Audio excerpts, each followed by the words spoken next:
कलेजा एसटिनि थाखाय डिमान्ड खालामबाय दं बेनि एगेन्स्टै जोङो जेसेबां ट्राइबेल स्टुडेन्टफोर दं ट्राइबेल स्टुडेन्टफोरनि अनगायैबो बर' स्टुडेन्टफोरा दिनै बेयाव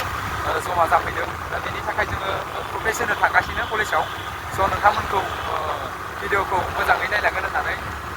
आसा खालामनाय थाबाय नोंथांमोना आंनि फेसबुक पेजखौ फल' खालामबानो जाबाय स' नोंथांमोना नायलांदो बिदिब्ला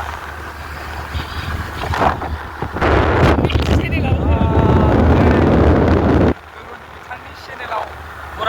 बरायबाय दायो जोङो थांबाय दं धर्ना होनो जोंनि सालबारि कलेजसिम 6 कमिउनिटिसा दिनै एसटि डिमान्ड खालामदों